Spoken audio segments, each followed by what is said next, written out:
Hello there, and welcome back to the GNAT-TV's face, Facebook Live. Well, we're on Facebook Live. This is the News Project Live. I'm Andrew McKeever, the news director here at GNAT-TV. Hello, and welcome back to another edition of the News Project Live on Facebook Live. I'm Andrew McKeever, the news director at GNAT-TV's News Project. It's a pleasure, as always, to have you with us.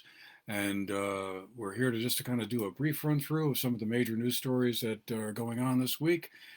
Some of them you may have already heard about, but we're just going to try and recap a few things as we enter into the weekend that you may want to be aware of going forward.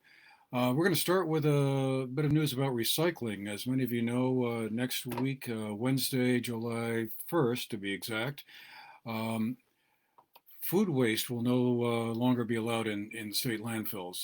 That means that residents, businesses, schools, institutions, and events can no longer throw food scraps into your trash. The options for diverting food scraps include contracting with your local trash hauler to take the material, or you could bring food scraps yourself to a local transfer station. All transfer stations will now accept food scraps. Or you may want to compost them in your backyard. That seems to be something growing in popularity a little bit. Um, or you might want to donate them to food pantries or food groups. Question might be asked: what exactly are food scraps? What do they consist of? Well, they're the parts of food, obviously, that are typically discarded rather than eaten. That could be peels or rinds or cores or eggshells, seeds, pits, bones, so all of that sort of thing. Food that was eaten but not finished. Plate scraps, leftovers, that sort of stuff. Um, if you compost in your backyard, you can put your meat and bones into the trash. The law does allow this, or bring them to a food scrap drop off because you don't want animals being attracted to your composting bin. I'm highly confident. I know I don't anyway. As a relative newbie on composting. Anyway, the reason for this is that food waste makes up a really astonishing amount of Vermont's trash. About 1/5 or 20% of the state's trash is food waste from homes and businesses. So keeping that out of the landfills is important because the state is running out of landfill space, and it also reduces greenhouse gas emissions. Again, next Wednesday, July 1st, that will be changing. We will be doing a story about that next week, so we'll be trying to fill you in with a little more information around that, but just wanted to give you the heads up now in case that might have slipped your mind. This was part of a recycling or a piece of legislation that was passed by the state legislature in 2012. So it's been coming for a while, but easy to let that sort of thing slip. Otherwise, locally, some unfortunate news. The fireworks display that normally occurs on the 4th of July at the Manchester Rec Park has been postponed, at least until this fall or until such time when circumstances permit. Town officials were hoping to be able to pull that off, and the state guidelines now allow those, but the layout of the rec park in Manchester and some of the other restrictions that are still in place around things like social distancing and whatnot just made them think that we just weren't ready yet for that. So that will be not happening next Saturday for the 4th of July. So I'm sure a lot of people will be disappointed to hear that, but better safe than sorry, I guess is the word. On the other hand, piece of good news is that the Bennington Museum is going to be reopening on Friday, the 3rd of July. So that important cultural institution will be back in the mix with a couple of new exhibits, I gather. Moving on, some of you who may commute up and down the Sunderland Hill Road have noticed there's been some construction work going on there and that stretch of the road between the town garage and the town hall. That's making way for a bike and sidewalk trail there along one side of the road. That's been a long time in the works. We did a piece about that about 3 years ago when it was first being discussed, and state planning grants, and some money eventually came through. And so now town road crew has been working really hard over the past week or so to get that in place. And very soon we'll have that to look forward to for a little if you if your travels or walking or biking take you down that way. That goes up a stretch of hill that kind of makes a bit of a curve, so that's going to be a real safety enhancement, I think, for that area. One other construction note: many of you already know this, but a stretch of Route 30 between Manchester and Dorset is going to be the site of some road work and construction. According to the State Agency of Transportation, the project will include coarse milling and an overlay with a leveling and wearing course of asphalt, pavement markings, guardrails, signs, and other highway-related items. It's about a nearly 8-mile stretch, roughly from the Rec Park into Dorset.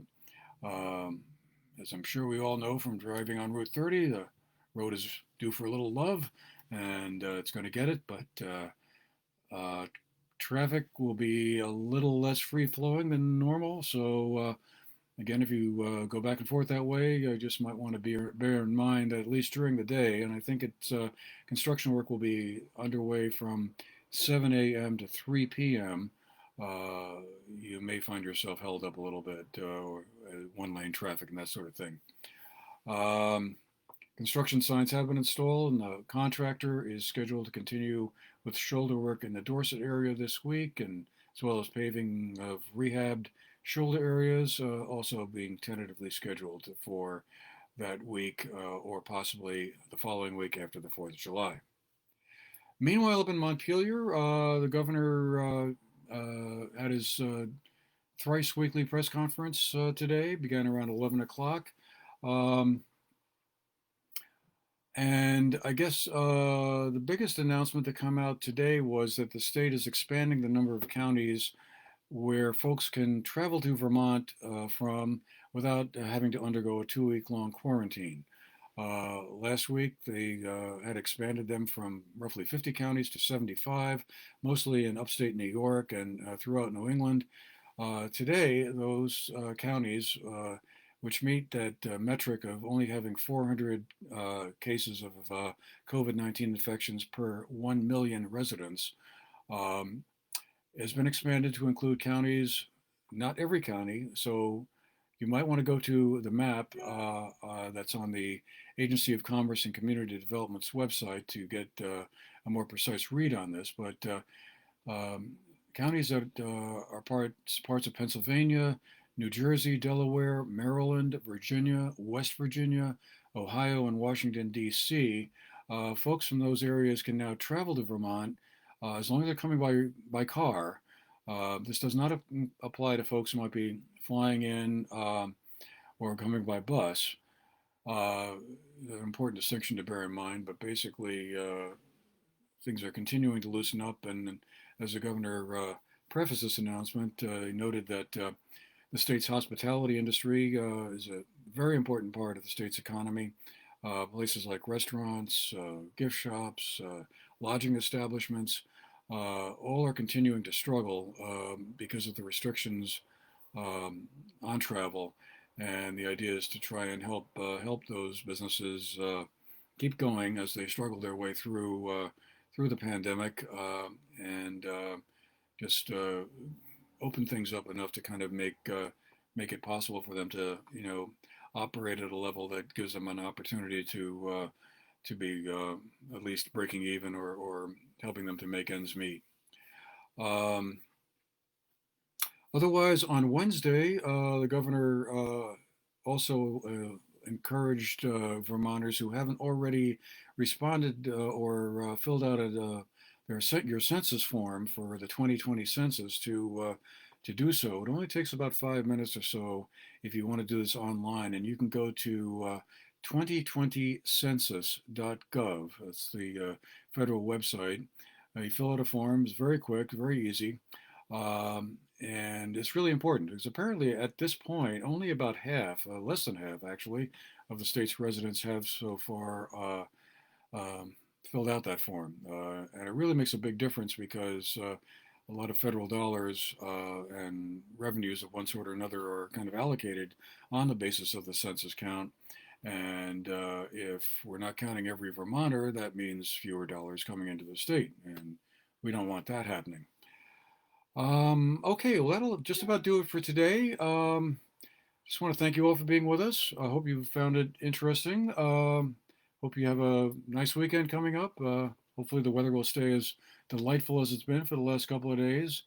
Um, Next week, we'll probably be coming to you on Thursday, July the 2nd.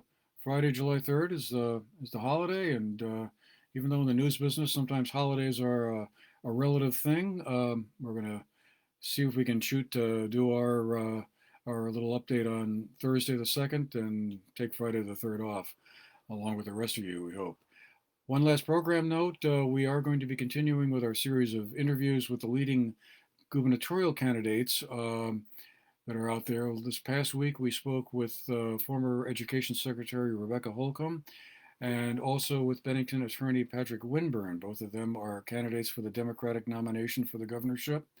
Next week, we'll be talking with Lieutenant Governor David Zuckerman, who's also a candidate for the Democratic Party's nod, and also with Republican John Clark, who is hoping to challenge Phil Scott for that nomination.